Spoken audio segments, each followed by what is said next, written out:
Hey, Ace, I know you got a bucket list, like jumping off the prow of a ship with the dagger in your mouth, and I just completed one that I didn't know was on my bucket list, which was punching a hawk out of the sky. So I just got a new Labrador puppy, and she was playing in the backyard, and I saw this hawk post up on the electric wire, and it had its intentions on the dog. So I just kind of hovered over it, and it swooped down, and I just punched a fucking hawk out of the sky. Yeah, get it on. You can leave us a message at 888-634-1744. Sick. Ma'am, Sick. I want you to say to me, Yeah. you had a Labrador puppy and it was snatched up and taken by a hawk. Say that to me. I had a Labrador puppy, and unfortunately, a hawk came down, snatched it from us. Oh my God.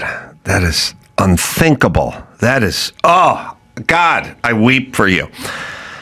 Okay, now tell me you had a Chihuahua and a hawk snatched it up. Well, we had this Chihuahua, totally adorable. His name is Clyde. He got snatched by a hawk. Yeah, recently. good. Where do you want to eat? Chipotle? Yeah, and scene. That's my take between Chihuahuas and Labradors. That's exactly You know my what? feeling. I'm with you. Good. God.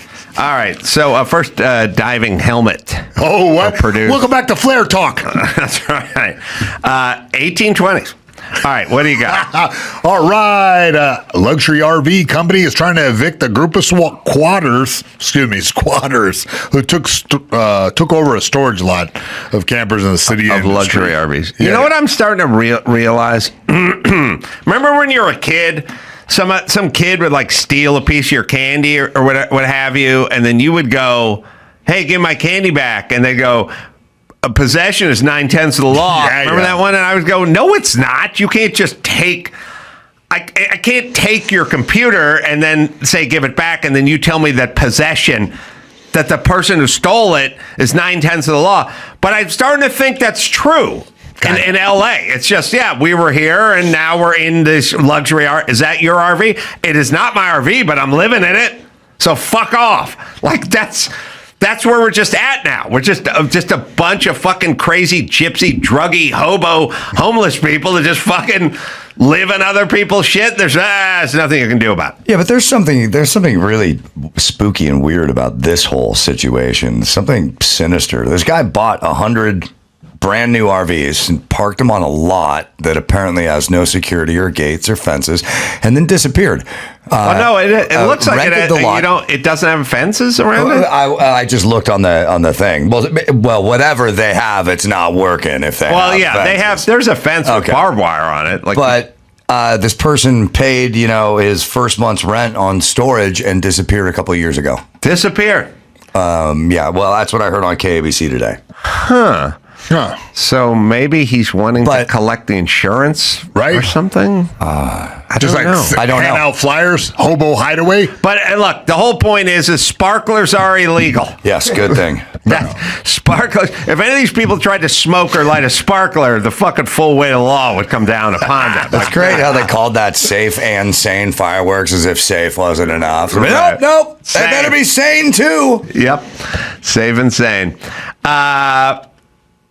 So these are luxury RVs, and people are living in them. Yeah, they're priced between $40,000 and $100,000, and they try to use security teams to retrieve them, but the ones they did get were trash. The other ones were just incited a riot, and they chased the security teams out of there.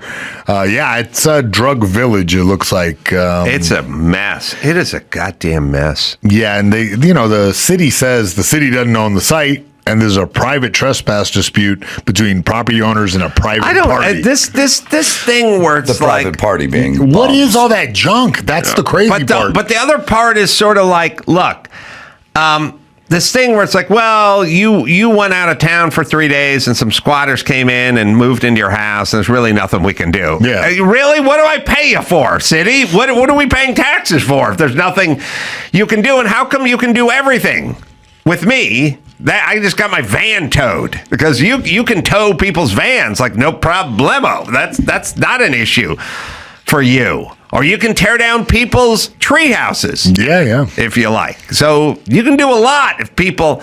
Look, I've said it a million times. These people are empty bags. They don't have checking accounts. They can't cut. The city needs money. They're running at a huge deficit. The state and the city, they need money. Why would they engage in things that cost them money that didn't bring them money? When they tow my van, it costs them money, but they get a tenfold return on their investment. Yeah. You see what I'm saying? So they make money off of me because I pay taxes and I have a checking account. These people don't do any of that, so they're empty bags, so they're not going to do anything to them. And then we will essentially live in a society that has two sets of laws. The laws that the taxpayers have to abide by, and then there's another set of laws that nobody has to abide by as long as you're destitute, homeless, and cannot pay the city, which is not really the way cities should be run. Yeah, I mean, but that's a strategy, though. So they just, these poor people get stuck in this poorness and then get busted and then stay in the poorness. And their family, while they last, feed into that prison industrial complex, and then those guys get out and then do the exact same thing. It's hell. Can I say this? The first motherfucking busted up RV that goes to park in Malibu on PCH, I'm going to fucking set it on fire. No, do not let it become a thing. I will fire an underwater road flare from a fucking wrist rocket into that goddamn RV. Do not let it happen again. The problem is everyone sits around and does nothing. Before you know it, there's 30 RVs, and then everyone goes, what are you going to do? I saw 2 RVs being yanked out of an area that had a lot of RVs, and I realized the way to get them out of there is to crash into them with like a junker car. Just go and just run, because once they were wrecked, the cops came and took them away. It was just some drunk ran into them. But I realized that's the strategy right there. Well, that drunk was a hero. All right, so we've lost it. It's gone. It's over. It's just homeless people. It's done. We haven't done it. We can't do anything. We're Don't give up, Ace. We can't do anything with the current folks that we have in place. That's what I would. Well, it's coming. Mm-hmm. All right. Tech expert says anyone who shared their DNA with 23andMe needs to delete their data from the genetic information service before the company is sold to the highest bidder. We have them on TMZ. Yeah, go ahead, sir. DNA is something you're stuck with for the rest of your life. It's not like a password that you can change. And so you need to protect it. So my advice to you and to everybody else out there, whoever did 23andMe, is go in and tell them to delete it now. I would argue it's worse than getting your social security number, because your DNA is already here in 2025 the key to so much about who you are as a person. So first of all, it contains information about your ancestry. It contains information about your family tree. Famously, it can be used to determine what are called non-paternity events within a family lineage, when somebody claims they are a dad and maybe they're not biologically really. But even more scary, I think, for all of us is that it contains clues about your health, your likelihood to have certain conditions, certain kinds of diseases. And you know who would like to have that information? Insurance companies. Imagine 10 years from now, 20 years from now, when the science has advanced further. What will we be able to learn from DNA then? So this is often the problem with data, right? Like in the moment, you think, oh, well, what's so bad about that? What are they going to do with this? But it catches up with you. And the more data you got out there, the more problems you're going to face later in life. All right. So it's 2025. You can spit in a cup and send it to Bethesda, Maryland, and the person could examine your spit and decide whether you like broccoli or not. Yet, we still use sticks that shoot fire and throw them into an open highway. Wait. It's 2025. They study your DNA from you spitting into a test tube and sending it to Battle Creek, Michigan. To spit in that cup? Oh, shit, man. Don't tell me. Oh, man. I just sent the sample. Oh, my God.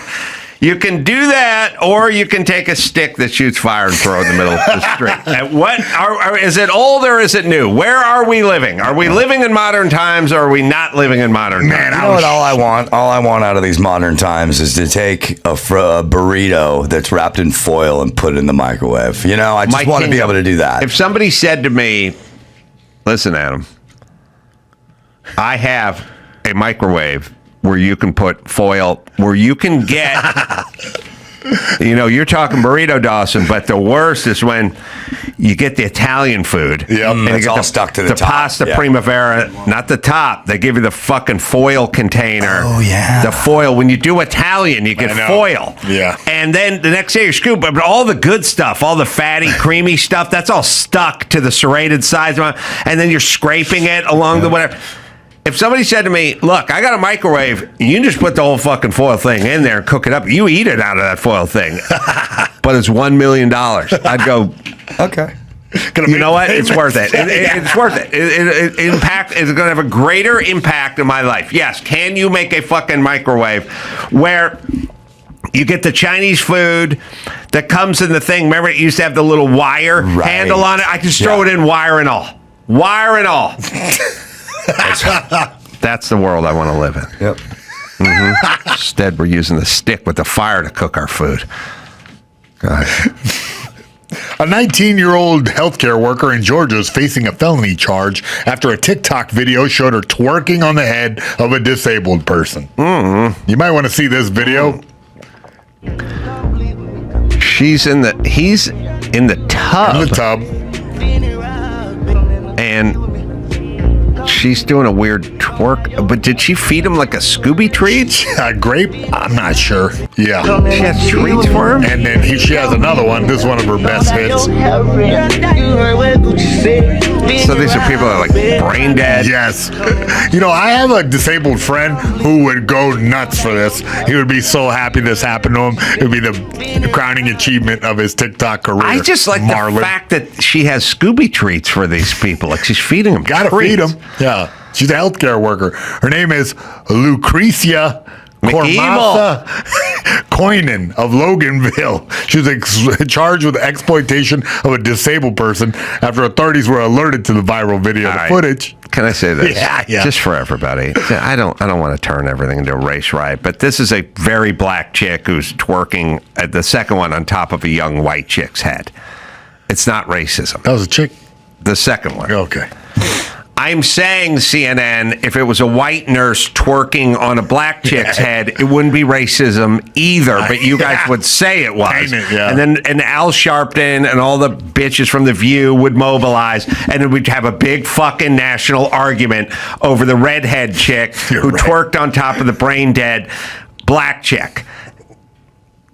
It's not racism that direction or the other direction, except for you guys would fucking go nuts with it if it was a white chick doing it on a black chick's head. So I'm just saying.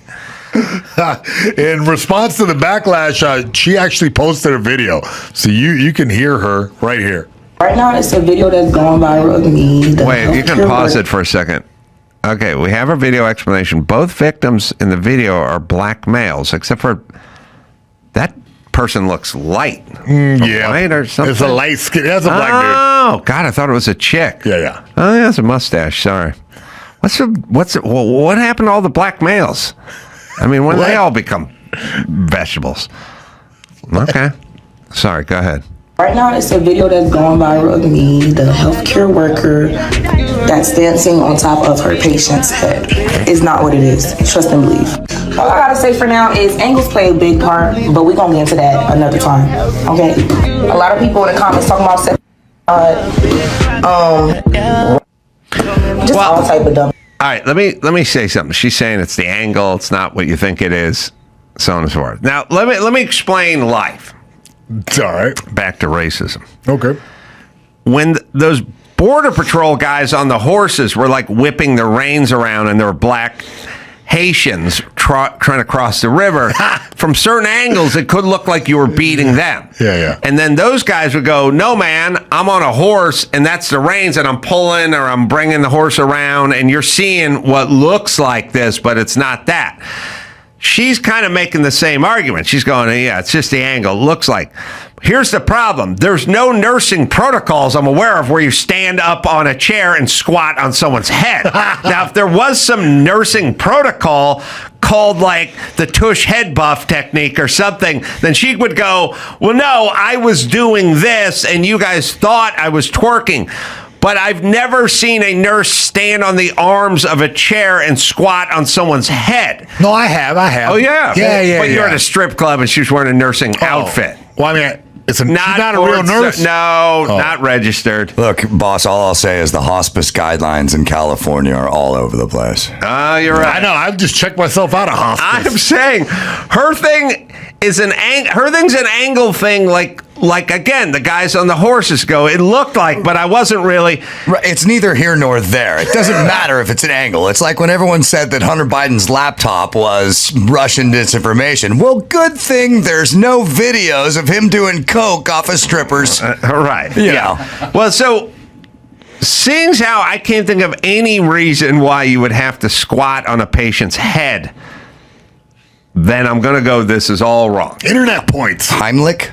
Heimlich. Heimlich. Oh, my goodness. All right, sorry. So, well, I like her explanation. What is her explanation? Yeah. What was it? She just is like... She's like, hate is going to hate. Yeah. I love that. Her explanation is precious. Yeah, wait, run it. Worker that's dancing on top of her patient's head is not what it is. Trust and believe. All I gotta say for now is angles play a big part, but we're gonna get into that another time. Okay? A lot of people in the comments talking about sex. All right, can I just say this? Oh, I see. Listen, if you got something, let's hear it. You know what I mean? Like if someone goes, were you on that cop car hood during a riot dancing on the hood? And then I'd go, no, there was a cop dog that was attacking me. So I jumped up on the hood. And they'd go, oh, okay. Like there's lots of like weird stuff where you go, well, that looked like you were doing this, but you're like, nah, I wasn't doing that. I was doing this. And now's the time to hear it, but not just saying it's not what you thought it was. You need to talk about what it was. Yeah. Like what is this, and why are you filming yourself doing it, and what other nursing procedures do you film yourself doing? Right, it's a breakthrough new therapy. Yeah. I mean, it got me standing up straight. All right. She says they felt very aware and comfortable. Yeah. Look, there's no real victims here. I mean, the victims are the family of the guy who was, a Vietnam vet who is brain dead now and has got some 18-year-old twerking on her head. Yeah, she's actually still in the jailhouse right now while authorities are reviewing whether her other victims may be involved. Mm-hmm. So that's what's the latest with her. But what about a movie?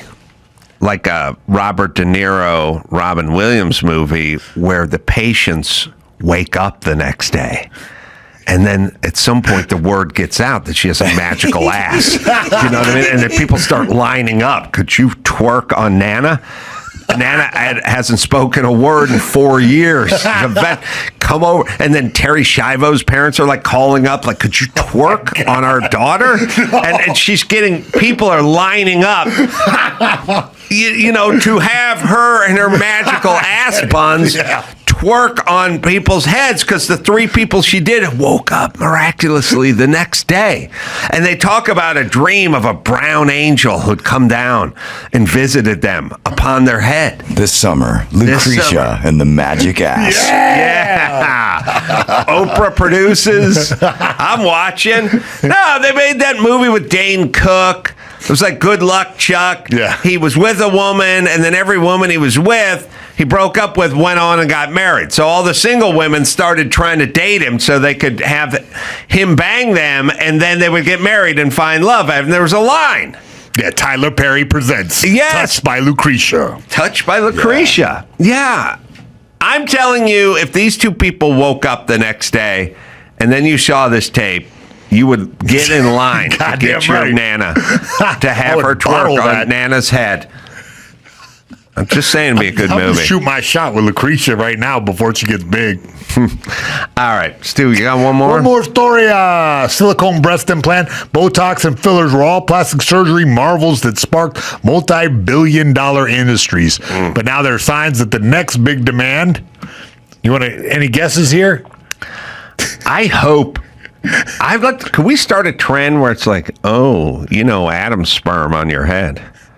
That'll fucking make you look 10 years younger, and like the Kardashians are lining up and stuff. And I'm like, hold on, I'm just one man. Let me see if I can work stuff up. And like, all right, now just hook you to a milking machine. Yeah, just hook me up. Like, we get the word out there that Carolla sperm is the next big fad. Yeah, they do like, I don't know, turtle sperm or salmon sperm or something. You're But right. Carolla sperm, come on now, come on, and we just get it started, and then they start lining up. Start with the A-listers. I'll work my way down to the extras. Well, I appreciate your entrepreneurial spirit, but the big demand. No, I'll do it free. Oh, my bad. Yeah, gratis. All right. Well, I was going to You gotta be undercut A-lister. you, but I can't go ahead. less than free. The next big demand is foreskin regeneration. A new technique. Part of it. That's what I'm talking about. So far, only explored on animal penises, but it works by removing cells from a donor's foreskin and then growing the patient's cells over the top. It only worked on animal ones so far? So far, okay, and this is interesting. Hold on, Doge, if you're listening, we could probably cut a little spending from doing experiments on animal cocks about their foreskins. Like, if you're listening, Elon. Well, get this. The phase 2 trials, they removed the cells from adult human foreskins donated by deceased men. I don't know how you sign up for that. Recolonized them. I'll tell you how you sign up for it. You check the box at the DMV that says organ donor. I went to a penis enlargement place. Yeah. Yeah, I did. And was a all bit. the organ donors donated their organs over there? I said I was a man show bit, and I said, "What?" And they go, "Well, we get the cells or whatever from cadavers to be injected into guys' cocks." Yeah, I go, "Who agrees to that?" They goes, "Well, when you're an organ donor, you're an organ donor." I go, they do that thinking they're going to give some teenager the gift of sight again, or a liver, not injecting some Chinese businessman's cock. Well, you check the fucking thing. You check the box, bro. You're in. Great. It'd be great if at the funeral part of the eulogy was, and his tragic accident saved a 15-year-old boy who needed a new heart, and then an old aging grandfather who needed a kidney. And Mr. Wang is here today. Mr. Wang. Yeah, I see that bulge. I know. Mr. Wang, show us the cock. Show it. Come on. Many people think wearing a Speedo to a wake is inappropriate, but wait till you get a look at this. Yeah, they don't advertise that part of it at the DMV, but that's where that shit comes from. All right, thanks for educating me. They actually took the deceased men's cells and recolonized them with rat cells. These were implanted into the rats, with researchers finding the foreskin quickly connected to the host's blood supply. So it just grows. Can I say this? Please. I talk to the guys who do the foreskin restoration stuff. They use weights. Yeah, I've They heard try of to this. stretch. Well, they have a $400 machine that will do that for you. Just a heads up if you want to get on Amazon later. Here's what I'm basically saying, guys. You got circumcised before you could remember. Turn the fucking page. Turn the page. Moving on. Move on. Stop looking at yourself as a victim. Stop looking at yourself as mutilated. Just move the fuck on. Yeah. Just stop looking in the foreskin rearview mirror. Stop it. I don't know any successful circumcised guy that laments the loss of his foreskin. That becomes a full-time fucking job, and I need you to go on and flourish, not sit around and lament the loss of your pre-pews. Yeah. Well, look, there's going to be a trial of 15 men who've expressed dissatisfaction. I don't like any of those guys. Yeah, me neither. The donated foreskins will first have their cells removed before the patient's cells are grown onto them. So they're doing it. Yeah, it's coming. 15 lucky guys will have a new turtle head. It's also an out of, It's also we're officially out of problems as a society if this is what we're focusing on. I'm getting foreskins on all my knuckles. That way I can just sock everybody up. Punch everyone right in the face. Right in the face. Oh, that's good. Yeah. Mayhem making you gay. Yeah, I'm thinking maybe I'll get my cauliflower ear all jammed up with the foreskin. I'm thinking maybe foreskin over the top so I look like Worf from Star Trek. Yeah. Foreskin, knuckle foreskin. Knuckle foreskin, just covered in foreskin. I'm undefeatable. Toadstyles. Unstoppable. I think the foreskin is called the prepuce. Listen, bud, the only person I'm going to get a knows foreskin and then go again to the clinic and get a 5 skin. 5? I'll do you one better. Okay. It's called a prepuce. And then why do I know a foreskin is called a prepuce? Why do I know that a pubic wig is called a merkin? That's semi-common now. Oh, okay. Prepuce a little deeper. Yeah, so that's a bit more esoteric. Prepuce, technical term for foreskin. What the fuck? How you know that? Did you go to a bris recently? I got called prepuce when in high school. My buddy Seb just called me foreskin. Thought it was funny. It'd be a fucking hate crime now. Prepuce, yeah. All right, let's bring it home. I'm starting to get wood here. We're done, bud. All That's right. the news. I'm going to be in San Diego April 11th doing 2 shows over there, American Comedy Club, and then the 12th as well, San Diego. It's a smallish club, so you want to get those tickets. Go to adamcarolla.com for all the live shows. The new movie, The Luckiest Man in America, it's coming out April 4th, and they've got the wrestling event in Long Beach. That's on the 5th. Paul Walter Hauser, interesting dude. And until next time, Adam Carolla, Paul Walter Hauser, and Mayhem saying mahalo. Thanks for tuning into the Adam Carolla Show. You can watch the full show on YouTube. Just search Adam Carolla Show and hit subscribe so you never miss an episode. You can also get the podcast wherever you like to listen. And for extra content, ad-free episodes, and more, you can head over to our Substack and sign up today. What is the mystique about beating the other guy, about winning? Whatever it is, it's a mystique that's held in high reverence by people in racing. March 22nd, join the Adam Carolla Show for a live podcast celebrating the legendary racing legacy of Paul Newman. You can drive hard, and you're not going to win any races. The only way that you're ever going to win a race is just to be right on the edge of it all the time. Come see Adam Carolla's collection of Paul Newman's championship-winning race cars, authentic race memorabilia, special guest interviews, and an audience Q&A. If you see anything, kid, you let us know. Sunday, March 22nd at 1 p.m. at the Jordan Family Event Center in Orange County. If they put you on the spot, we got to fold the comp. VIP packages are available with early access, meet and greet, and premium seating. Take it easy, kid. We're not going to lose him now. We had him 10 years ago when he decided to be somebody. The Adam Carolla Show celebrates the Paul Newman Race Car Collection. Yeah, fine. Sunday, March 22nd at the Jordan Family Event Center. Get your tickets now at adamcarolla.com. Yeah, get it on. Got to get it on. No choice. We're going to mandate you get it on now. Lots to get into. Alicia Krause here. She's got a lot of news. I got a lot of stuff to get into. First, sad news. Phil, my dog, has left us. Oh. Yeah, he was a good dude.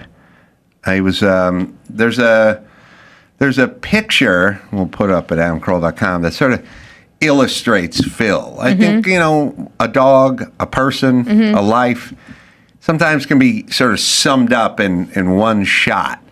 And there's this great old picture when me and Dr. Drew were in here some years ago. And Phil was in here hanging out with us because Phil was very social. He liked to be around people. I mean, everyone, heaps praise on their dog, and, they should. But Phil never growled, never barked. He never snapped at anybody. He never nipped. He never bit anyone. He would sit there. He was very chillax. There's a vid somewhere on that computer. God knows if it's listed, but I was at my house a long time ago, and we were cutting concrete. We were had a concrete saw out. We're cutting a slab.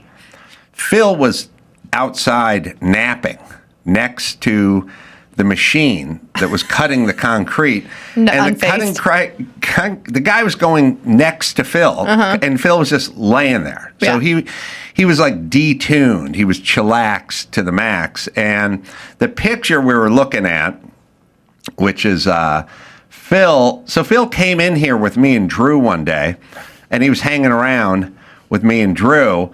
And at some point, he got that we were talking to people in the booth. And Phil, and by the way, the window, it's a picture of Phil up on his hind legs. He's got two giant paws sitting on top of the windowsill, and he's looking up, but the window's 4 feet off the ground. Yeah. And Phil's nature was, he was cool hanging around with us, but he also knew there was something going on in the booth. Friends? Yeah, maybe with food. And he wanted to go check out what was going on in the booth. Now, no one was hanging out any jerky treats or even saying his name. He just gleaned, even though he's walking around here, he's only 2 foot tall when he's walking around, he still knew there was something cooking behind this glass in the booth, and he just went to check it out. And whoever was in there was smart enough to just grab a quick shot of him while he was checking out who was in the booth. Because his thing is he just wanted to say hi. Anyone that came around, he wanted to say hi. But there's lots of good stuff about Phil. Phil was big with a big box head. He was like a 110-pound lab. I'm assuming I was going to say black lab. Big black lab. Yeah. And all I wanted when I was a kid was a big dog. I just wanted a big dog. A decent sandwich and a big dog. You know, I'm going to add that to my list because I tell people all the time I was a dog, a basketball hoop, and a sandwich away from a decent childhood, like a fair to middling childhood. Because if I had a basketball hoop, I'd just be in the driveway all day alone, just shooting baskets. Maybe make a friend, because they would come over and shoot a hoop with you. I had friends, but I have to go to their house all the time. And if I had my dog and I got to go shoot hoops, and then when I got tired or hungry, I'd come in and eat a sandwich, that's about all I needed. But I was kind of 0 for 3 in that department. So that was another picture of Phil getting up there. Aww. Oh, this is Phil. I took Phil for a walk through the neighborhood, and there were horses, and Phil wanted to say hi to the horse, which is weird because Phil also had no fear. There's a couple dogs in the neighborhood that would go completely insane when Phil walked by. They were growling. There were big dogs. There was a big, I think it was a Great Dane, a couple. They had these 2 big Great Danes, and they would go berserk. And Phil would just look at them through the fence, and they'd be teeth showing and growling and stuff, and they just keep looking at Phil growling. Phil just look at him. He never barked. Maybe he had a good BS meter. Like he knew that they were literally all bark and no bite. At some point, Phil would stare at him for a while, and then Phil would take off running along the fence, and then they would run along the fence on the inside of the fence, growling and snarling and swiping, and Phil just look at him again and run back the other direction. They would run growling. He kind of thought it was a game. The weirdest thing I ever saw him do is he was standing in front of these Great Danes, these 2 that were going nuts inside this gate, and Phil looked at him, and he jumped up, and he did a complete barrel roll in the air and just landed back on his feet. And he's like, all right, let's party. Let's party. And these things were like, I'm going to kill you. And so when I was walking Phil, he came upon a horse, and he wanted to say hi to the horse. So he just kind of went through life like a big oaf who was a gentle giant who wasn't really scared of anything because he thought everyone wanted to make friends and hang out. And he just did whatever he wanted. Like, we'd get a call from the neighbor, and the neighbor would be like, oh, this is another great shot of Phil. Phil, when I'd take him through a walk through the neighborhood, there was a big church, and it had a fountain. And Phil would get hot on these walks and decide to take a dip in the fountain. And so Phil would just get up and go sit in the fountain of this church. And then at some point, the guy who worked at the church, he came out And he was like, hey, man, you can't have your dog in our fountain. And I was like, well, I wish it was up to me, but he's in that fountain. You tell him that. And I'd go, Phil, come on, let's go. And Phil just look at me. He's like, my core temp is not down low enough to get out of this fountain. And he would just sit there, and the guy would stand next to me going, would you get your dog out of the fountain? I go, I can't get him out of the fountain. You know what? God cares about all of the creatures. Right. And yeah, he would do a move too. He had lots of weird idiosyncratic behaviors. When I would walk him in the summer, eventually he'd overheat because he was black and huge, and he'd just find a patch of grass that was in the shade on someone's lawn, and he'd just fall over, and he would just lay there. And after a few minutes, I'd be like, all right, Phil, come on, let's go. And he's like, no way. No. He was like a phone that overheated on your dashboard of your car, and you can go, all right, turn back on. Yeah, I need you now. I'll turn on when I'm ready to turn on. Not cooled down when I enough. get cooled down enough. So he would do that. He would, the neighbors would call sometimes and go, we got your dog, Phil. And I'd go, should I come over and get him? And they'd go, well, he's in the pool. So oh my God. He'd go, God, I forgot about all these pictures. Phil would go nap in the pool. I built a Baja deck and a shelf in one of our pools. He would just go flop out on it. He loved the water. I was thinking back on him the other day. I would take these cold plunges like in the morning, and I'd go in the pool. It didn't matter if it was cold or not, but you'd go in the pool, and at some point he'd come around and he'd look at you while you're in the pool. So you're in the pool on the deep end, holding on to the coping, and he just put his nose, and his jowls were so big, and his forehead was so big, he just looked like a giant old man, just staring at you. And then his move was, he'd drop his toy, his rubber toy, he'd drop it at the deep end, and then he'd just stare at it. He'd just sit outside the pool and just stare, and then you go, all right, I'm going to get you then you'd go underwater, go to the deep end, get his toy out, and hand it to him, and he'd come right, I'd take it out and I'd throw it, and he'd go run and get it, and then he'd come right back, and do it he'd again. Look at you, just drop it right in the pool again. He's like a big, dopey, lovable dog, and he did a lot of moves that a lot of people didn't like, but my son was good with it. So we got Phil when he was a puppy.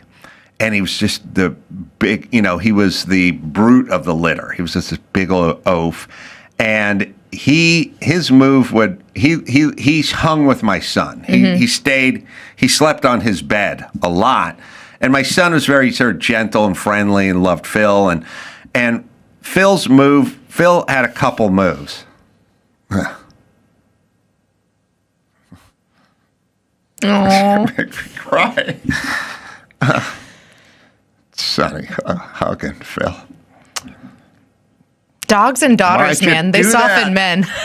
Why'd you do that to me, Andrew? I wasn't expecting Phil and Sonny hugging on the bed, but Phil would go in, he'd lay down long ways. Sir, he made me cry. He'd lay down, he'd take up the whole bed, and then at some point in the middle of the night, he'd push Sonny off the edge of the bed. He'd also do a move where he'd go outside at night. He'd take a dip in the pool, then he'd come back. Yeah. And Olga would be like, Phil, you're not coming in the house wet. And he'd take his big paw and he'd go, boom, boom, like on the door, like boom, boom, boom. Let me in, woman. And Olga would be going, no, you can't come in. And I'd eventually hear it, and I'd come around, he'd just be standing there all wet, and I'd go, all right, you can come in, Phil. And he'd go in, he'd go right to Sonny's bed and just flop out and soak the entire mattress. And then Sonny had to sleep around Phil, which was funny. But Phil... How's he doing? Oh, Sonny, that's hard. Having a dog and being a kid and losing, it's like losing a first love. Oh. Right? Yeah, it was really Sonny that he was upset. Yeah. So Phil also got trapped under one of my race cars once. He went along the back of the car, which is higher, moved his way toward the front, and then couldn't get out. Wedged himself underneath the car. Did you have to stuck. crank it up? Yeah, to jack up the car to get Phil out from under the race car. So yeah, Phil Phil had a lot of dopey moments, but he was super lovable. And I was like, I didn't care whether he was trained or not. He was big and fun, and he liked to wrestle and like play. And the only time Phil ever barked is when I shadow boxed in front of him. Really? He didn't bark if you rang the doorbell. Clearly didn't bark at other dogs. He didn't bark at other dogs. He had no bark. And it didn't matter. The UPS guy come up the driveway, no bark. If I start shadow boxing, he'd come in and start, and he'd start getting in because I think he thought I was fucking around with him. Like he was barking and growling, but it was like, we're having a good time, kind of thing, you know. And that was the only time he would do it. But I had no dogs growing up, and all I wanted was a dog, and I never got a dog. And then my dad always said, but I think he was just saying this to get me to shut up.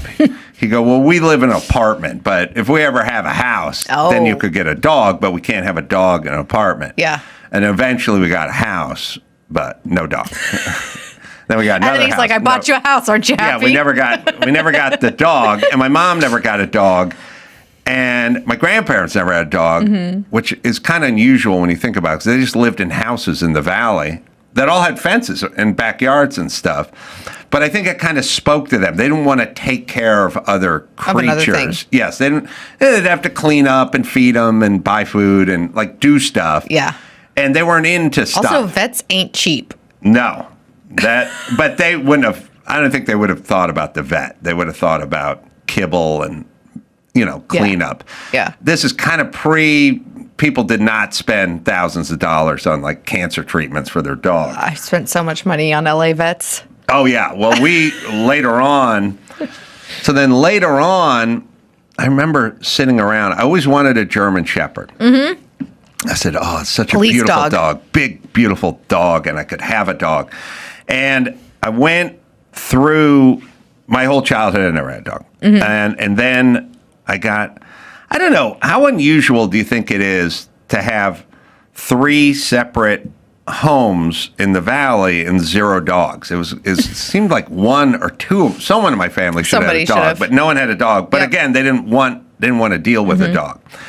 And it's kind of weird. It's like, yeah, dog's a pain in the ass, but it brings a lot of joy. And I think their thing was like, yeah, well, what's joy? All we see is kibble and dog shit, So I was later on in life, and I was like living alone, and I'd made it a little bit in show business, and I'd made some money, and I bought my own house, and I had this house up in the hills, and I had a gate all the way around it and stuff like that. And I sat around and I went, you never had a dog your whole life. Yeah. And then when you got out of high school and, you went to go live on your own, it was a succession of apartments and roommates and renting rooms in people's houses and stuff. There was no place for a dog. Yeah, it probably could have, but I was in no position. And like I said, I always had roommates and stuff. I don't know what they would have done. And like I said, apartments. But I found myself sitting in my big house up in the hills. You're like, huh. And I was like, oh, God, I was like 35. I was like, you never had a dog. And then, because it was always an excuse. You had an apartment. We live in apartments. And then it's like, she got a house. It's got a fence. You never had a dog. Probably afford a walker or a sitter at this point. Patrick Dempsey used to walk his Rhodesian Ridgeback up my street. I don't even know what that is. That day. sounds fancy. Rhodesian Ridgeback is the biggest, craziest dog ever. Really? The fur that runs along their spine runs the opposite direction. Oh, are they like lanky and kind of like I don't know. They're big. They were bred to fight tigers in Rhodesia. Holy cow. That's how big. Rhodesia sounds like a fake country. Yeah.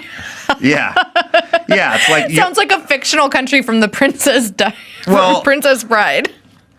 Wakanda's the black place, and like Rhodesia's like the Mexican fantasy land. There's churros growing from every tree. There's taco trucks taking the kids to school. And dogs to fight tigers. Dogs to fight tigers. Cockfights in every corner. It's Rhodesia, Valhalla for Mexicans. So he could have walked it, but I sat there and went, you know what? I need a dog. I was like, I deserve a dog. I've earned a dog.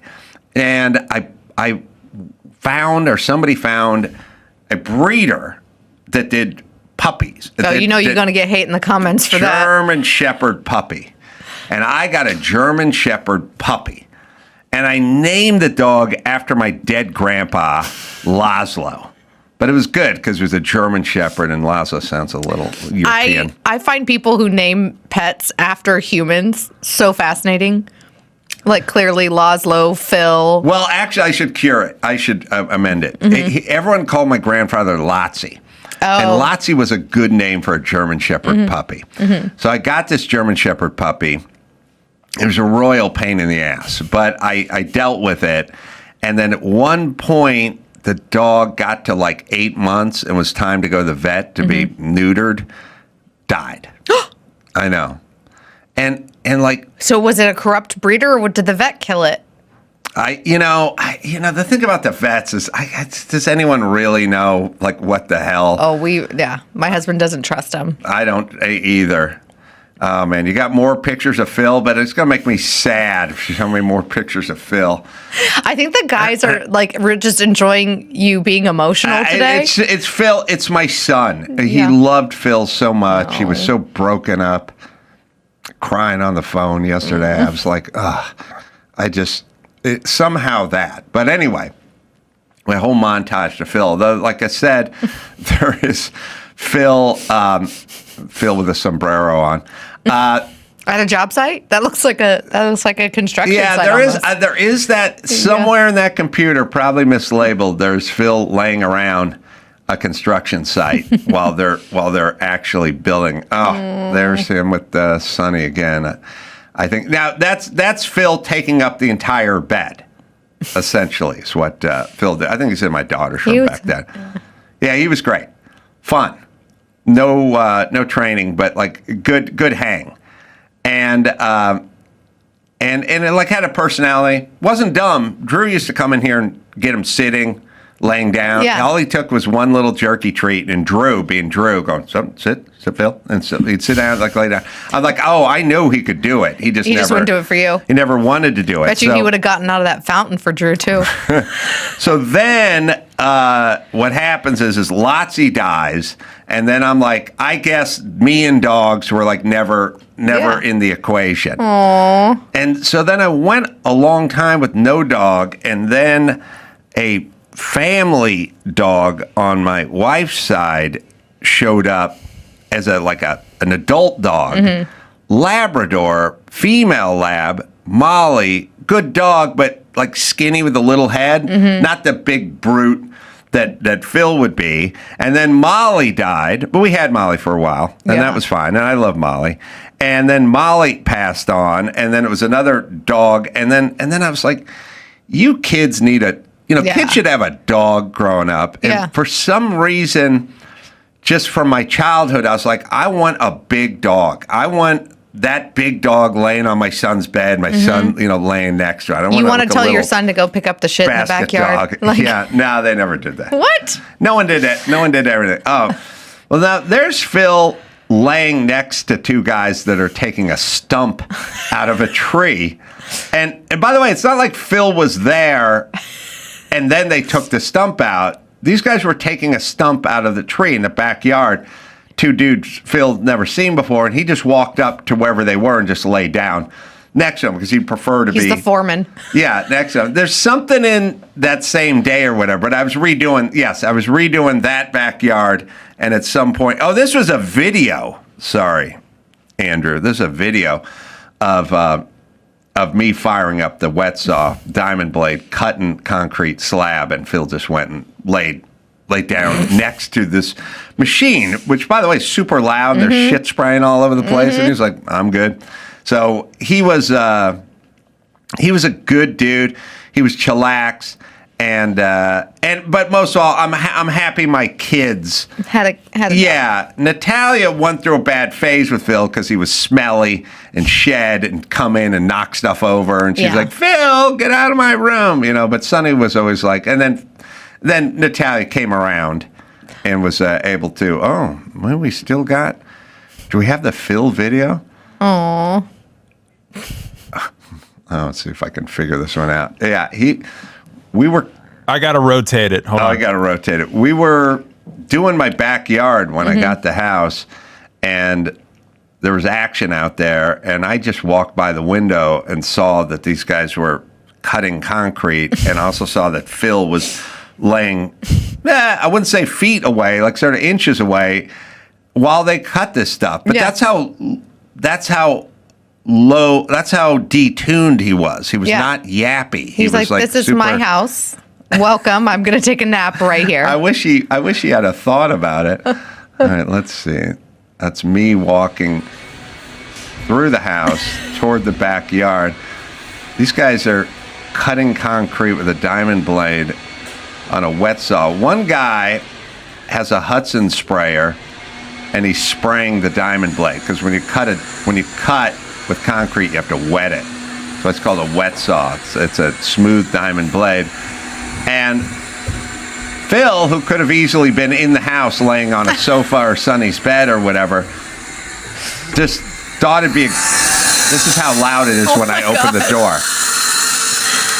Phil sees me walking out, but he's not interested in the guys cutting the concrete next to him. I don't know. Are there any other dogs that would just lay next to a construction site? Do we think that he might have been deaf at this point? Oh no, because if he was like 3 rooms over and heard you open a sack of kibble or something, he was moving fast toward you. He was just unfazed by these guys that were operating a diamond blade 3 feet away from it. That's amazing. That is a wiring right there.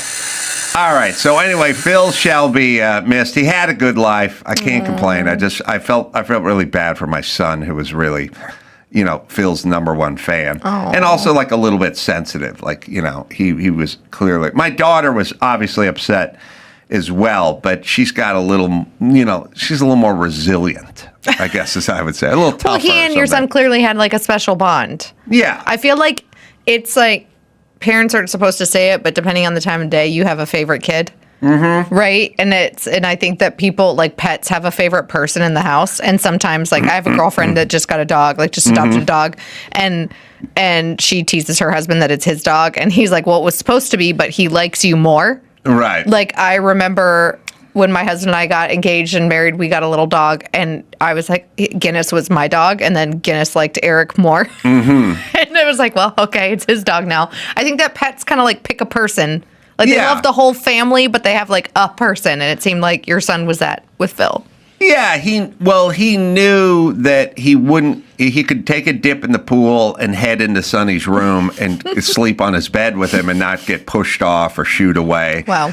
Olga, the nanny, was like a little bit of the enforcer. The thing that was weird is if she was in the kitchen, he would stop right at the border of the hallway in the kitchen. He'd never go into the kitchen. He knew better. If I was in the kitchen, he'd come trotting into the kitchen. If Sonny was in the kitchen, he'd come trotting in. He wanted to know what food was going on. If Olga was in there, he didn't get in that kitchen.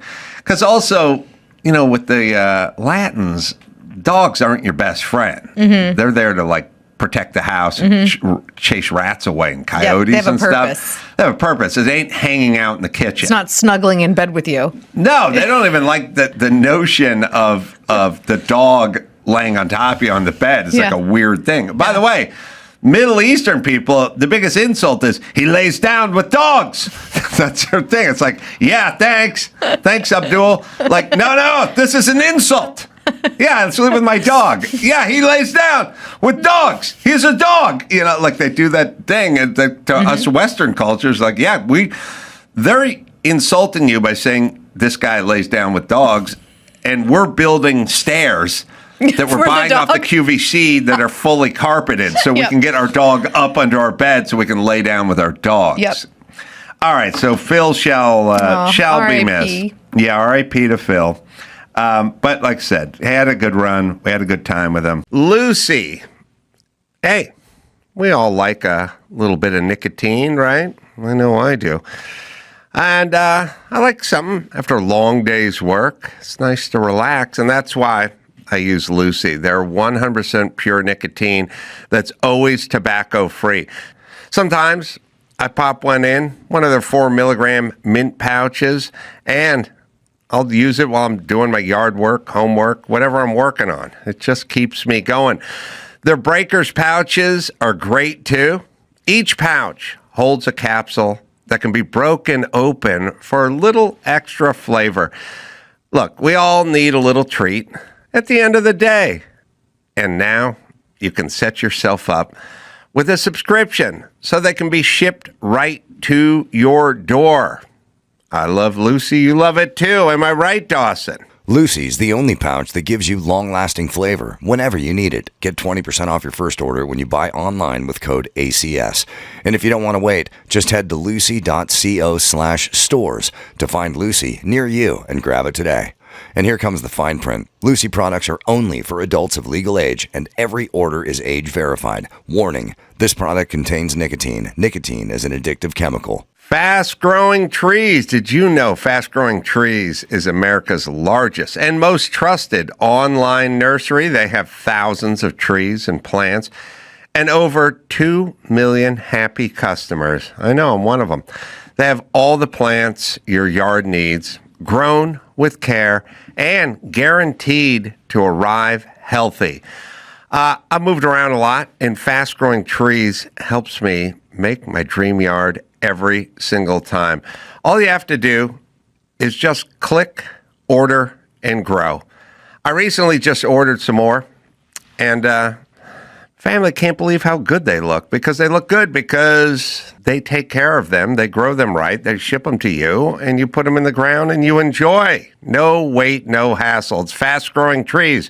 Right, Dawson? Right now, they have great deals on spring planting essentials, up to half off on select plants. And listeners to our show get 20% off their first purchase when using the code ADAM at checkout. That's an additional 20% off better plants and better growing at fastgrowingtrees.com using code ADAM at checkout. Fastgrowingtrees.com, code ADAM. Now's the perfect time to plant. Let's grow together. Use ADAM to save today. Offer is valid for a limited time. Terms and conditions may apply. I have a money-related dog question for you. So when Mr. Guinness died, I called up a girlfriend of mine who's a farmer outside of Denver, and I was like, yo, I have a pretty big lot. I have a spot I can bury Mr. Guinness. I grew up in the country. Like, you bury dogs. She told me how to do it, walked me through it. My husband, of course, was out of town. How do you do it? So I wet the soil. You wet the soil? So husband was out of town, waited for the kids to go to bed. She's like, leave the hose on drip for like a while. And we have pretty good soil because we have an old farmhouse. So I think soak they were soak the soil. I had to wrap him in an old towel. That's when I brook down and cried because he was all rigged and it was sad. But he was like a little Brussels Griffin, so he was like 12 pounds. And so I wrapped him in an old towel, and then I had an Amazon box because you want to put them in cardboard. And then she told me like how deep to dig because you want it to be deep enough that like raccoons and possums and stuff aren't going to dig them up. Right. And then I had to dig I think 2 feet or more. That was a lot of work. I got to work out. Got some calluses. And then there was something else I had to do. Anyway, and then put the dirt back on. And I think I did put like bricks on it for a little bit just to prevent animals. And then I found out that it's illegal to do that in LA.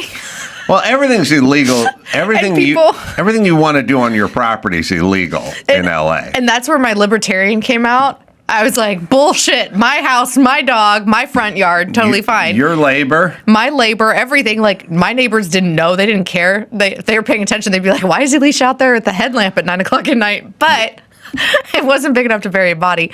But so you know that you're supposed to technically use a service because he died of natural causes in our driveway, like in his favorite nap spot. Oh, that's good. That's but a good way to go. when you put an animal down, part of the service is they put the animal down and then they dispose of the body or they cremate it and give you the ashes. But there are services, and it was $2,000 to have somebody come to my house and pick up a 13-pound dog and dispose of the body. Right. And I was like, no. Did I that will bury include my own like dog. a little paw print in clay and a box? Because Molly got a little box, a little urn, and Yeah. a paw print in clay. I think to cremate, I would get the little jar, and then the other thing, that was the other weird thing, is I'm like, what do you guys do with the body? Like, what do you do with the body then? Why does the city of LA let you do something with the body? The city. First off, I just got back from Texas, where you could just do what you wanted. You can all shoot the a time. dog. Yeah, I mean it's crazy when you get back to California. You're like, God, all the rules. I know. Speaking of California, the Actors Awards were the other night on Netflix, and I just decided, it was on Netflix. I was like, I should check out the first 10 minutes just to see how repugnant this is. And the very first thing they did, they'd already lost me.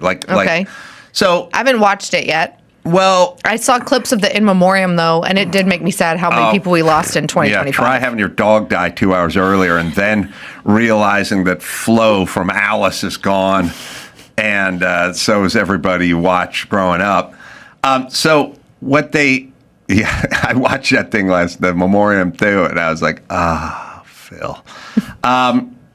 So the thing about actors and Academy Awards and Emmys and Grammys and stuff is they basically have lost their audience because they've lost America because they're into crazy shit. And they got to wear their fuck ICE badges everywhere, or they support, Time's Up Hamas or whatever. Pins and all that kind of Hamas stuff. pins. And everyone keeps saying, would you guys reel it in a little bit? Like you're losing the country, And but it's for themselves at this point. it's always for themselves. But you'd still think there'd be like a course correction. And so the very beginning of the awards, before any monologues or anything, it just lights up, cold open. It was actors talking about being an actor. Didn't they do this last year too? I felt like I've seen this bit before. See it last year, but it starts with Kristen Wiig, and it's a self-important, self-congratulatory. The reason everyone hates actors is they're cold open, which I'm always surprised no producer raises their hand and just goes, "Let's not do this. Yeah. Like, let's just get some funny comedian to come out and roast the ass." Like, bring back Ricky Gervais. Everyone loved it when Ricky Gervais made fun of us instead of us giving ourselves handies. But all right, here it is. Starts with Kristen Wiig. Oh, hello. I was just reading a script. The first time I was ever on set, I was a background actor in a movie called Tumbleweeds. They put me so far down the beach, I couldn't hear them call action or cut until someone waved to me and told me when it was lunch. I also got sunburned, stung by a bee, and had to go to the hospital. This is true. The next time was on the show Judging Amy. I was in the courthouse, and I was a figure that walked behind wavy glass. So between those two jobs, if you look really close, you won't see me. But just so you know, I was very happy to be there, and I am so happy to be here tonight and say, I'm Kristen Wiig, and I'm an actor. I'm an actor. All right, now they go from. When I was 7 years old. This is one of my Tiana favorite Taylor? movies was Titanic. I cried when Rose let Jack sink to the bottom. All right, Because, pause you know, it for a second. First things first. Aren't we living in a society, like, again, if I'm in the writer's room, I'm like, who are we going to start with? Well, Kristen she's Wiig. nominated she's nominated for the Leo DiCaprio movie, right? She the lady from that one? She is. Yeah. She is. But I'm like, why don't we do this? We'll start with the lady, then we'll do a guy. Oh. And then we'll do another lady after that. Yeah. But it's like, nah, we're just going with the ladies. Or we start with the person, like, what Kristen Wiig is known, but like, what's she been in this year? You know what I mean? Yeah, Like, start with the A-list Matt person. Damon and Exactly. right. Give me All Brad right. Pitt. Sorry. Probably not there, but go ahead. well, good and well, he could have fit his ass on that goddamn door. But you know what? I made a promise that if I ever got the chance to work with Leonardo DiCaprio, that I wouldn't let him drown. Instead, I run off, rob a bank, and left him with a whole damn baby. I am Tiana Taylor, and I'm an actor.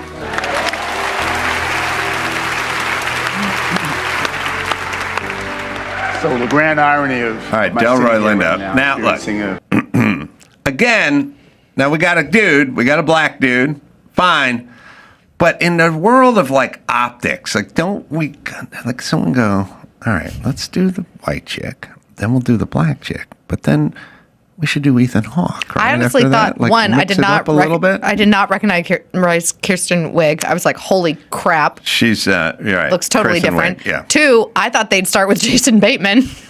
Right, except Like, for I know, right? in a weird way, there's a weird thing that I don't want to get too tinfoily hat about this, but she starts off and goes, "Hold my beer." Like she hands her to him. script to Yes. the guy's a bigger star than her and Yeah. goes, "Hey, chump, hold this. The ladies are talking." And he's like, "Oh, I don't know what to do with this." So it's already kind of setting the table for this. Delroy Linda, I know him from Gone in 60 Seconds. That's about it. But he's done other things. Sorry. Period of wide acknowledgement and relative success is that it's causing me to think about the times in my career when things weren't going so well.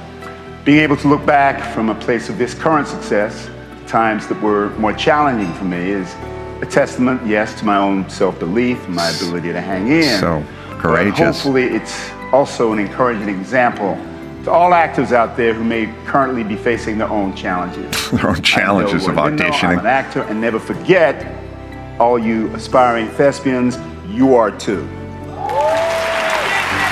So this is by the way, this is the whole opening of the show. It's just, hey, we're actors. How great are we? Uh-huh. And look what we've had to overcome. Out of the 8th percentile. That's like if the NFL awards don't start with this, right? Like, I Right. don't even know what are the NFL We awards want called. Like, self-deprecating, poking fun at us. Or just comedy. realists. Or you can have Billy Crystal come out on a horse and do a big number. All right, so now we got two chicks and a brother, and we keep going here, and we go to what I think is going to be Ethan Hawke. Yeah, not Ethan Hawke. It's not. I used to get in trouble for We daydreaming. got Kate Hudson. I was accused of being disruptive, irreverent, dramatic. I was sent All right, home you can from pause school it. for inappropriate. I'm just saying, like, when you're in the room, don't you go, don't we got to get like one straight white dude like in there? Just our whole thing is diversity, right? Do you think so? Like some of the others, I understand because like Oscar-nominated films or nominated films. Do you think that like they went to her because she's on a Netflix show? Like, is it Netflix like trying to keep it in the family, so that's why they didn't go to Ethan Hawke? Who's the bigger name? You know, these things all may be a factor, but I still. She looks amazing. Good work done. I'm just saying. Good work or good genes. If I'm in the room and I'm going, okay, listen, we go to this white dude, then we switch it over to Tom Hanks, and then we go over to Bryan Cranston. Someone raise their hand and go, you just did 3 dudes in a row. Like, we need to get some females in there, someone of color. Like, we need some representation. But no, they're still going this way. So Ethan is just sitting there. With his whiskey? With his whiskey. Good for him. Keep it going.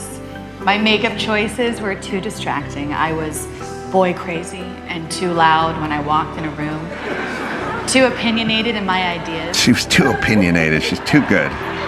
Well, to my great relief, it turns out these are all very marketable skills. My name is Kate Hudson, and I am an actor. And they all applaud for each other. Finally, an A-lister. We get Michael J. Fox, but we get the disability guy. No, it's a box. But like, I would have started with him. I would have too. We do get a white guy who is heterosexual, but he has a disability. That's what I'm saying. That's what this is about. Now, I don't think they know it. Anyway, it's like when I watch commercials now for detergent or cars or whatever disease du jour, I like look and I go, Asian guy, black guy, a lesbian chick over there. Like they just do it. Indigestion. All right, they It's just like do it all all reversed. now. They don't. They're the white guy, the white straight guy without the disability is an endangered species over there. But anyway, he gives his speech. I got. By the way, I have nothing against any of these people. I'm just saying. Look what Hollywood is serving up. Well, here's what I'm saying. Somebody told them like 5 years ago, reel this shit in a little bit. People are tired of this. Mm-hmm. Like they want something different than this, and they won't do it. That's kind of what I'm speaking of. I don't know. We can hear Michael J. Sorry. I left school and moved from Canada to LA to try to make it as an actor. A teacher of mine told me, Fox, you're not going to be cute forever. I didn't know what to say to that, so I said, maybe just long enough, sir. After a few years of dumpster diving in LA, I ended up on Family Ties, where I received the biggest gift of my career. I met my wife, the actor Tracy Pollan, who played Ellen, my girlfriend. And she gave me 4 gifts. Our kids, Skylar. All right. Now you gotta fucking talk about how much you love your fucking kids. All right, we've seen it. See, I liked that one though, because it seemed the most real. The other ones are like, ew, look at me. You know? I don't buy it. You don't. No.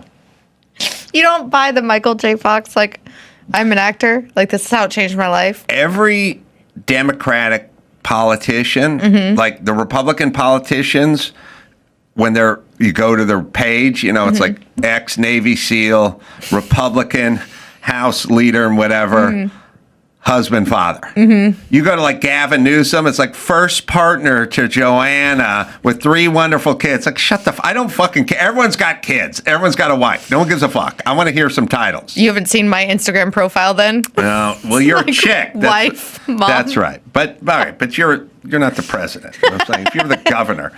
At Marathon gas stations, every stop is the start of fun. Like the awesome fuel savings you're going to get with Marathon Rewards. Join Marathon Rewards today and start earning rewards on every gallon of gas. You can redeem rewards at any time, saving up to $1 per gallon. Well, that adds up. And don't forget, Marathon stations are packed with all the conveniences you need to stock up on, to live life on the go. Marathon, where the fun runs on full. Available at participating Marathon locations. Terms and conditions apply. See marathonrewards.com for details. Pluto TV has thousands of free movies and TV shows. I swear. If I'm lying, I'm dying. This is the mindset. Free. This is the mantra. Free. This is the mindset. With movies like Interstellar, Dreamgirls, and Gladiator. Are you not entertained? And TV shows like Survivor, SpongeBob SquarePants, The Fairly Odd Parents, and Ghosts. Pluto TV is always free. Huzzah! Pluto TV. Stream now, pay never. Kim Bright back on, founder, Bright Core Nutrition. She's let's see. As a we can call you a nutritionist, right?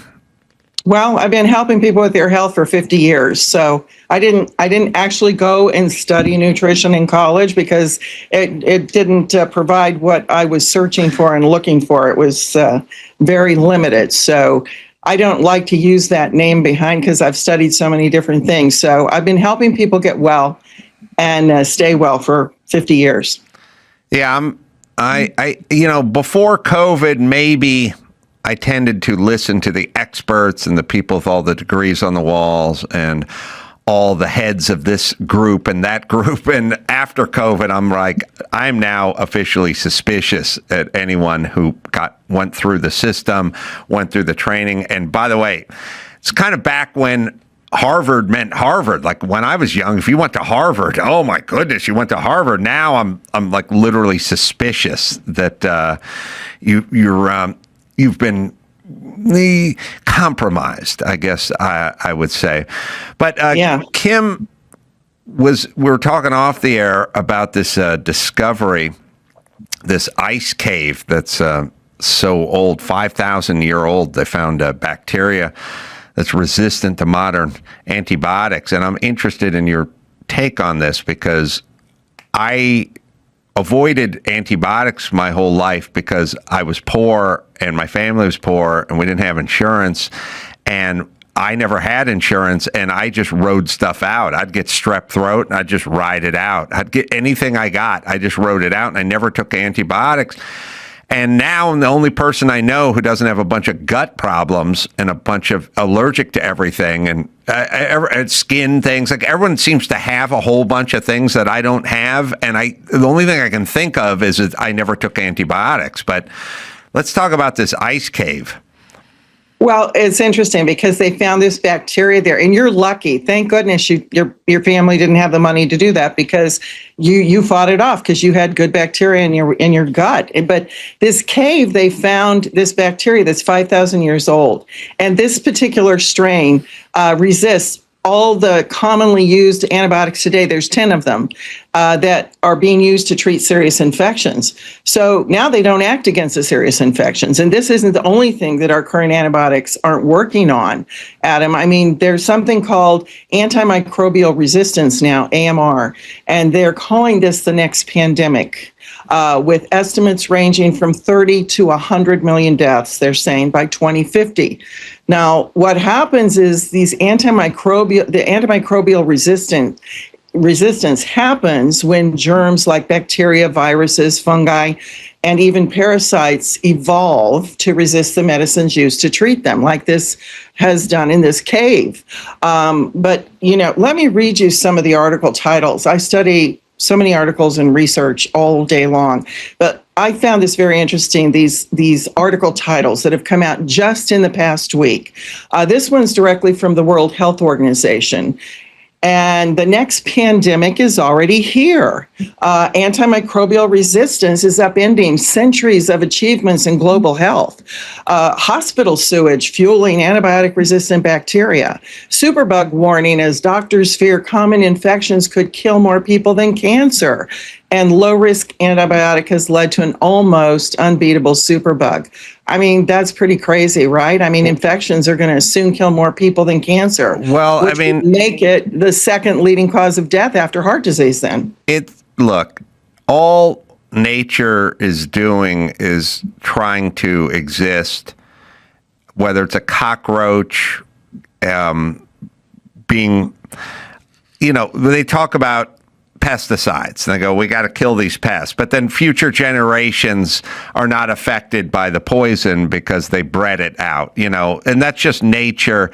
Cockroaches aren't good or bad. They're just nature being nature. And, nature's sort of like ivy. It just grows on the side of houses. And if you come back in a year, there'll be more of it. And you come back in 5 years, it's going to keep going. It just keeps going. So bacteria is trying to defeat whatever it's trying to exist, and whatever we throw at it, it'll continue to try to figure out, and it always wins. It's just kind of the slow game, it always figures out a way to outsmart us. And as Dr. Drew would always say, there's no free lunches in nature. It just keeps going. And I've been noticing that all our sort of Western attempts at putting everything in a syringe and synthesizing everything and manufacturing everything, it's just making people fatter, more miserable, and less healthy. Well, when you put everything in a syringe, you're approaching the whole thing from symptoms rather than getting at the cause. I mean, there's this guy that his name was Chris Bond. Let me give you the example of this poor guy. He was just 19 when he had a severe infection that totally changed his life. This is how important that we get ourselves in good shape so we can fight infections. But he was 19 years old. He was fit and healthy. And then all of a sudden, out of the blue, he got sick and he had to go to the hospital. And they put him in an induced coma. And then he woke up to the devastating news that the antibiotics that they were using, it failed to stop his infection. And the doctors were forced to amputate both his legs, his left hand, and most of his fingers on his right hand. And, Chris, he's just one of a growing number of victims of this antimicrobial resistance. And doctors are basically running out of effective treatment options. And, it might sound strange to call him lucky, but I think he is actually lucky to have survived this. And he actually went on to become a Paralympic gold medalist. So, oh, really? That's great, right? I wonder what event he did, because I just got done seeing the Olympics, and I see they're playing hockey in the Paralympics. They're doing the downhill skiing thing. If I was in the Paralympics, I'd definitely be in the winter. That one seems a lot better than trying to play beach volleyball with no legs. Oh, played wheelchair rugby. God, there was a really popular movie called like Smash Ball or something about guys who played wheelchair basketball or something, or who cares? Let me tell you that the health experts, the so-called health experts, are predicting that by a certain time that we are going to have so many deaths from this antimicrobial resistance. It's unbelievable how much it's going to be. I mean, it's just unbelievable. By 2050, they're saying 10 million people are going to die every year from this antimicrobial resistance. Well, That's more deaths than cancer. Are those who took the most antibiotics probably going to be the most susceptible to this? Yes. And do you know in Australia, there's more people already dying, Adam, from the AMR than are in car accidents. I mean, they're slightly ahead of the curve, but the threat's growing rapidly worldwide. What are some of the countries that, I mean, I'm guessing Western countries used antibiotics the most, and then certain other countries probably use them the least. Your more developed countries, because they had the money for that. But they introduced antibiotics, I think, back in 1940s. And of course, they were touted as miracle drugs back then because they were saving millions of lives. But their success, what had happened was they were using them widespread and unnecessarily. They were used in both humans and agriculture. So they're actually reducing, because antibiotic means against life. So they kill off the good guys too. They kill the bad guys, but if you keep killing the good guys, you're going to end up with a very severely impaired immune system, because bacteria evolved so rapidly. And, the more antibiotics they're exposed to, the more opportunities they're going to have to develop the resistance we're talking about. And I think by 1960s, the resistant strains were already emerging. So over the decades, you can see how this is accelerated. And then, of course, you talk about the pharmaceutical companies, which the most important thing to pharmaceutical companies is not keeping us healthy. It's their bottom line. And so their incentives actually shifted because antibiotics, they're usually short course treatments. Mm-hmm. And they're intentionally supposed to be used sparingly to slow the resistance. And that's less profitability for long-term drugs for chronic conditions. So as a result, the pharmaceutical companies, they either reduced or abandoned their antibiotic research and development in favor of more profitable drug ventures like vaccines, because they're more profitable than the traditional antibiotics. Well, I don't think there's any question that we figured out that the big pharma's in the business of making money the same way big tobacco was in the business of making money, and it behooved them to have their own scientific data on the effects of cigarette smoke, just like now big pharma has their data, because they're in the business of making money. So just a side question for someone who's been there and done that for you, not to do with antibiotics, but all of this weight loss stuff, all this Ozempic business, it worries me. And I don't know what you think about it. I would assume you're not for it, but I've heard good things about it as well. So I'm not sure. What is your take on the latest craze from the pharmaceutical companies? Well, I think they stand to make a lot of money off of it, and I'm not for it, because you can lose weight by doing natural things. You don't have to use a drug that's going to alter your gut in a way that is not good. And also, people are losing their eyesight. There's all kinds of side effects. The long list of side effects when you see a commercial on TV for any drug, right, Adam? I mean, some of them even cause death. I'm not saying Ozempic does that, but it's crazy. I mean, there's people out there that they want an immediate solution. I think in some cases, maybe, they were used for diabetics originally. But for the most part, I think it's just a fast fix for a lot of people. And I think they're going to be surprised in the end what's happened to their body.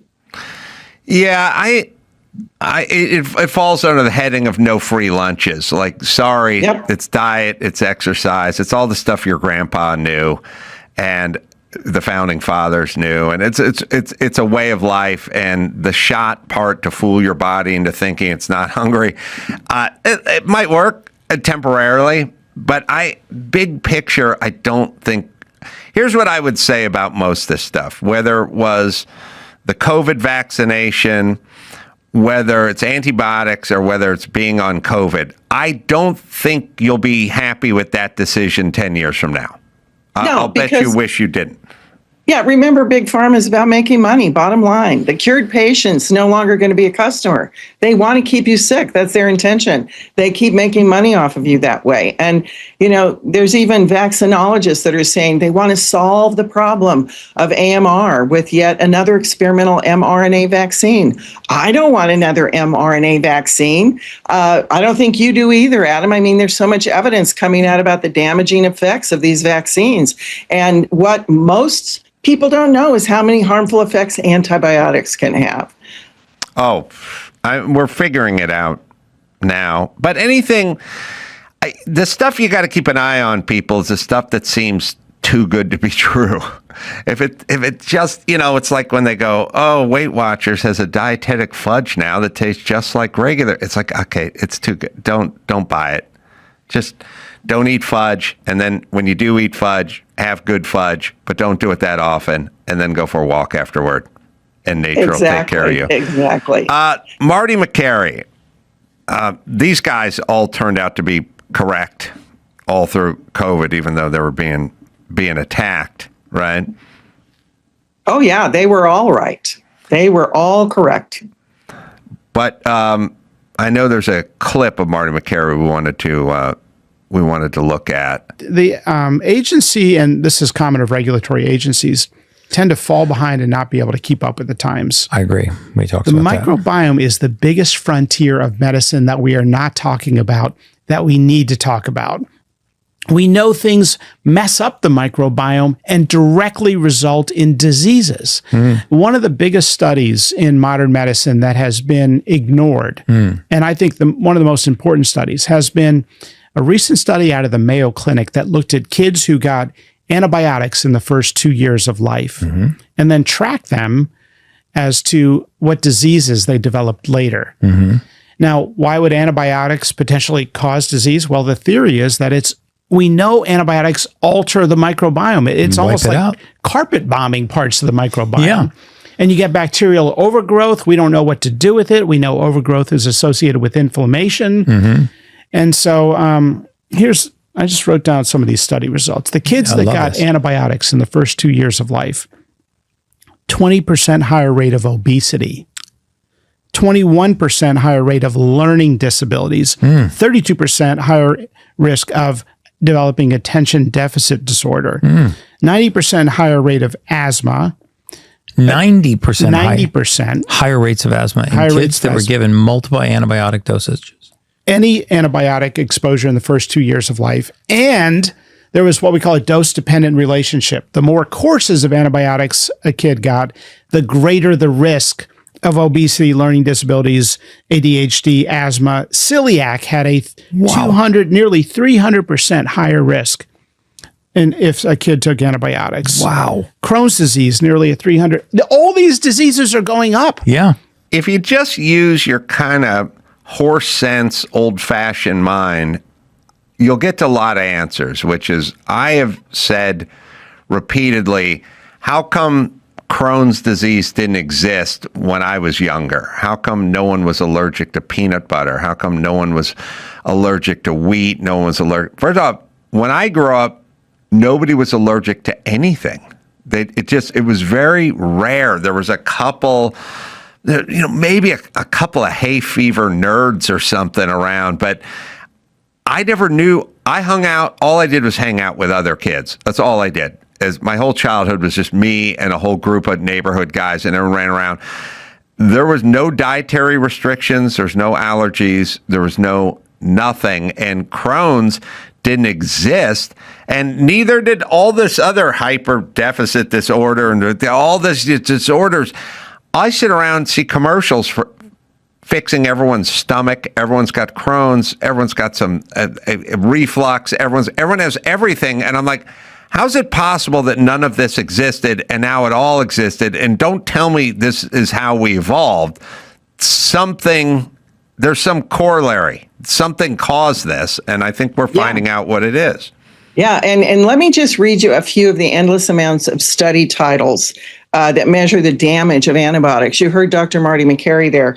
I mean, I found this amazing, and this is only a few of what I found, but antibiotic therapy is associated with an increased incidence of cancer. Antibiotic use associated with a multitude of chronic diseases. Higher antibiotic exposure is linked to increased risk of Parkinson's disease. We know that's on a huge rise. Antibiotic exposure linked to increased colon cancer. Antibiotic use and risk of cause-specific mortality. Antibiotics can cause harm to flu patients. Antibiotics in childhood have been linked to increased risk of mental illness. Antibiotics after breast cancer linked to lower survival rates. Antibiotics in older women may increase heart disease risk, and antibiotic use linked to greater risk of heart disease and stroke. That's just a few of the list that I compiled from the use of antibiotics. Yeah, and goes on and on. What all these studies though have in common, Adam, is the damage to the gut microbiome. Yeah, our gut microbiomes directly link to our longevity, our healthy aging, and the risk of chronic disease. Yeah, it's just the amount of people I see now who explain to me what they can't eat versus those people when I was a kid, non-existent. Then no one. You go to a restaurant with 3 or 4 people, there's going to be 3 or 4 people telling you what they can't eat when the waitress is coming by.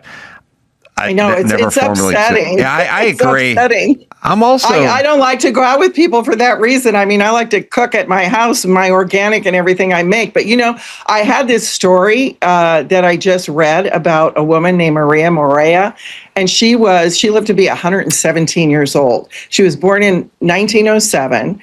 She lived through 2 world wars, the Spanish Civil War, and the rise of the internet. And when she passed away in 2024 at 117, she was the world's oldest verified living person, Adam. I don't think she was, having these problems that we're all talking about right now. But obviously, her life wasn't easy. As a child, she crossed the Atlantic during wartime. She lost hearing in one of her ears after a fall. She lost her father to tuberculosis. And then she later married, raised 3 children, worked as a nurse during the Spanish Civil War. And of course, through all this, she's experienced a tremendous amount of grief and stress and history firsthand, but yet she still stayed engaged with life. And she actually played the piano until she was 108, and she adapted to the new technology despite her hearing loss. But after her death, this gets very interesting here, researchers decided to examine her gut microbiome. And remarkably, it looked unusually youthful. It was balanced, it was resilient, and it was rich in microbial diversity. And of course, she ate a very healthy diet and regularly consumed fermented foods, nothing complicated, but she had these steady habits over decades. And then, when scientists look at other centenarians, the people that live to be over 100, they found a similar pattern. They found greater microbial diversity and more balanced gut ecosystems. And that diversity is linked to better immune function, metabolic health, and even brain support.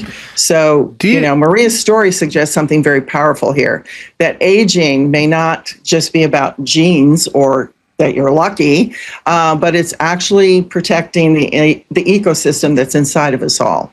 O'Reilly Auto Parts. Yeah, they're in the business of keeping your car on the road. They offer friendly, helpful service and all the knowledge you need. Look, if you can't figure something out, and sometimes I can't figure something out, they're always the first call I make if my car's having issues. They have thousands of parts in stock. They can test your battery for free. Need wipers, brake light, or quick fix. They'll get you the part right away, and it's the part you need. Everyone who works there is knowledgeable and friendly. The professional parts people at O'Reilly are your one-stop shop for DIY auto stuff in store or online. It's O'Reilly. Right, Dawson? Stop by O'Reilly Auto Parts today or visit us at O'ReillyAuto.com/Adam. That's O'ReillyAuto.com/Adam. Pluto TV has thousands of free movies and TV shows. You swear? If I'm lying, I'm dying. This is the mindset. Free. This is the mantra. This is with movies like Interstellar, Dreamgirls, and Gladiator. Are you not entertained? And TV shows like Survivor, SpongeBob SquarePants, The Fairly Odd Parents, and Ghosts. Pluto TV is always free. Huzzah! Pluto TV. Stream now, pay never. I also think, and this kind of dovetails into this, I think we're way too clean now. I think we're sterilizing everything and wiping everything down. With Purell, that kills all the good guys. And just everything is about wiping everything down with alcohol and cleaning everything to the point where there's no exposure. There's nothing for your immune system to work out against, push on. You know, they always do those studies of the Amish people who have the outdoor dogs who come indoors and out. Those kids have no allergies. The ones that live in the Manhattan apartments with the windows closed all day have all the allergies. So, but the moral of the story is you need to kind of expose yourself to stuff and not try to kill every germ that's either on a counter or in your gut. I can't remember. I think I was watching Ron Johnson, maybe Senator Ron Johnson, I think. I'm bringing this up to you, Andrew. He did a whole thing of having to take Pepcid and all this stuff with acid reflux or whatever. And it's the same thing. You get sort of perpetually married to these pills that you have to take before every dinner, and eventually it becomes a self-fulfilling prophecy. And he ended up curing it through some old-fashioned measure, but it's basically you have to take this pill because you have acid reflux, and at a certain point you have acid reflux because of the pill, and next thing you know, they've sold you $1 million worth of pills and you're on it your entire life. So that's right. We talk, and longevity too isn't just about adding years. It's maintaining the quality of those years through a diverse, resilient gut. That's the strongest indicator of how well you're truly aging. And if you've got to take that kind of stuff, your gut is not in balance. It has dysbiosis. It's got more bad guys than good guys because your gut, Adam's made up of microbes, both good and bad from the time you're born. And this collection of the microbes collectively make up the gut microbiome. And when you take antibiotics or you take all those things you just mentioned, you're killing off all the good microbes and you're creating a state of dysbiosis in your gut. And dysbiosis is the cause of every health issue, and the microbial diversity will automatically decrease as we age, regardless of antibiotic use or other influences. But the presence of the good bacteria in our gut is what helps prevent harmful microbials from taking over. And the best way to prevent and treat that dysbiosis and the multitude of accompanying health consequences is actually to consume a centuries-old food called kimchi, because it's the only fermented food that contains over 900 unique strains of beneficial bacteria. Yep. Well, I took mine this morning. It's, cooking up kimchi or heating up kimchi. It's, if you live in a small apartment, it can fill the air with the scent. It's an acquired taste for most folk, but in the pill form, it's pretty easy. I just take them with whatever other vitamins I'm taking that morning. Oh, by the way, Senator Ron Johnson reveals he cured his acid reflux by hydrochloric acid after years of Zantac, Prilosec, and Nexium. Yeah, well, this grandpa knew right. Grandma, they knew what they were doing. That's right. And too, I wanted to say that kimchi helps your body fight off viruses like the flu. So you don't need flu shots like that. One recent study found that it could actually slow down the growth of the H1N1 flu virus. And a big reason for that is because it supports your immune system. 70 to 80% of our immunity is housed in our gut. And, kimchi, got to think of it. It helps your immune system stays balanced, and it strengthens your important immune cells that kind of act like scouts, where they go out and they spot the viruses early at them. Mm-hmm. And at the same time, it's going to regulate your body's response so it doesn't overreact and create all of this incredible amount of inflammation that it doesn't need because of some serious infection. It's not just the virus that causes the damage. It's the body going into the overdrive with too much inflammation. And kimchi has actually been shown to significantly reduce that inflammation and oxidative stress. Well, I think last time I talked to you, we were talking about RFK Jr. talking about how much he loved the kimchi and the fermented stuff. Let me ask you a question, may not be answerable. Kimchi is sort of the gold standard for the fermented stuff, but there's like sauerkraut. I love sauerkraut. It's interesting. You can't find sauerkraut at a restaurant anywhere in LA. And really, LA has 5,000 Indian restaurants and 5,000 sushi places, but no German or Hungarian places. Well, that's a battle for a different day. But in the fermented department, kimchi is sort of the heavyweight champ.